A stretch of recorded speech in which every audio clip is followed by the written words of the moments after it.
આણંદ જિલ્લાની ઉમરેઠ વિધાનસભાના ભાજપના ધારાસભ્ય ગોવિંદભાઈ પરમારનું તાજેતરમાં અવસાન થયું છે, જેના કારણે ઉમરેઠ વિધાનસભા બેઠક ખાલી પડી છે। ત્યારે ઇલેક્શન કમિશનરે ઉમરેઠ વિધાનસભાની ચૂંટણી જાહેર કરી છે। આગામી 23મી એપ્રિલે ઉમરેઠ વિધાનસભાની ચૂંટણી યોજાશે। આણંદ જિલ્લાની ઉમરેઠ વિધાનસભા બેઠક માટે હાલ બંને રાજકીય પક્ષો ભાજપ અને કોંગ્રેસ તૈયારીઓ શરૂ કરી દીધી છે। બંને પક્ષોએ આ પેટા ચૂંટણીમાં જીતના દાવા કર્યા છે। ચોક્કસ કહી શકાય કે ઉમરેઠ વિધાનસભા બેઠક એ ઠાકોર ક્ષત્રિય મતદારોની પ્રભુત્વ ધરાવતી બેઠક છે, એટલે ઉમેદવારની પસંદગી અંગે બંને રાજકીય પક્ષોએ કોઈ સ્પષ્ટતા કરી નથી। કોંગ્રેસ જણાવી રહી છે કે ભૂતકાળમાં આ બેઠક ઉપર અન્ય જ્ઞાતિના લોકો પણ કોંગ્રેસ પક્ષના ધારાસભ્ય રહી ચૂક્યા છે, જ્યારે ભાજપ પાર્લામેન્ટરી બોર્ડ ઉમરેઠ વિધાનસભા બેઠકનો ઉમેદવાર નક્કી કરશે તેમ જણાવી રહી છે। સૌપ્રથમ તો અમારા સન્માનીય ધારાસભ્ય શ્રી ગોવિંદભાઈ પરમાર એમનું દુઃખદ અવસાન થવાને કારણે આ બેઠક ખાલી પડી છે, તો હું એમને પહેલાં તો સૌ પ્રથમ હૃદયપૂર્વક ખૂબ ખૂબ શ્રદ્ધાંજલિ અર્પણ કરું છું અને પરમ કૃપાળુ પરમાત્માને પ્રાર્થના કરું છું કે તેમના આત્માને દિવ્ય શાંતિ અર્પે। એમના અવસાનથી આ બેઠક ખાલી પડી છે અને ચૂંટણી પંચ દ્વારા 23 એપ્રિલના રોજ એની ચૂંટણી થઈ મતદાન થવાનું છે। ત્યારે આ વર્ષોથી આ બેઠક ભારતીય જનતા પાર્ટીની છે અને આ વખતે પણ ભારતીય જનતા પાર્ટી 100% આ બેઠક જીતશે એવું નક્કી છે। ભારતીય જનતા પાર્ટીનું ગુજરાત પ્રદેશ પાર્લામેન્ટરી બોર્ડ ઉમેદવાર નક્કી કરતું હોય છે, એટલે પાર્લામેન્ટરી બોર્ડ નક્કી કરશે। ચૂંટણીમાં ઉમેદવારની જે પ્રક્રિયા છે એ પ્રદેશ પાર્લામેન્ટરી બોર્ડ નક્કી કરતું હોય છે કે મેં પહેલા જ કહ્યું એમ કે ઉમેદવારની પસંદગીની પ્રક્રિયા એ પાર્લામેન્ટરી બોર્ડ કરશે।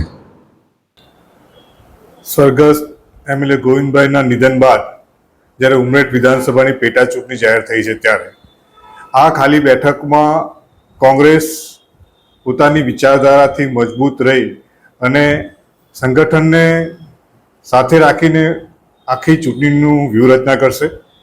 આ જે વિધાનસભા છે એ જે તે સમયે કોંગ્રેસની વિચારધારાઓથી જ જીતેલી છે। 2017માં પણ ખૂબ જ ઓછા માર્જિનથી હાર્યા હતા। ત્યારબાદ પણ એના ભૂતકાળમાં પણ જુઓ તો આ વિધાનસભા મહત્વ અંશે કોંગ્રેસનો ગઢ રહ્યો છે।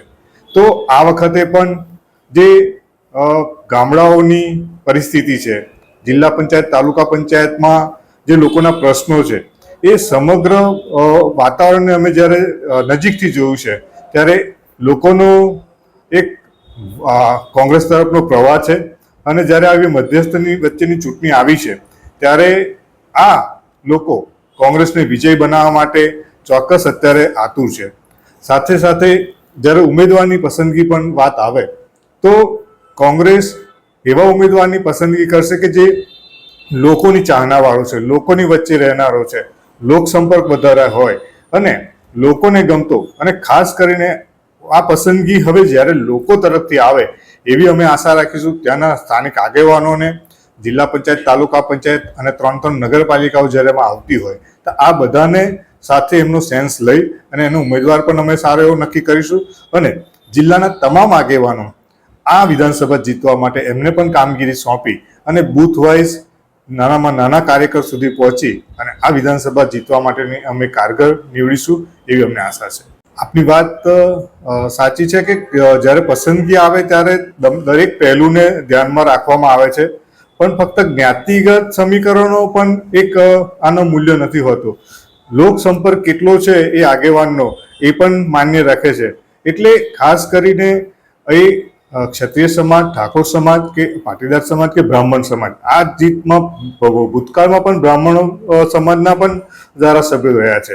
એટલે ફક્ત જ્ઞાતિગત નહીં પણ લોક સંપર્કના અને લોકોનો ચહેરો હશે એવો ઉમેદવાર બનાવીશું। ये है हलचल टीवी नेटवर्क और आप देख रहे हैं हलचल टीवी न्यूज। हर हलचल पर नजर, हर हलचल की खबर।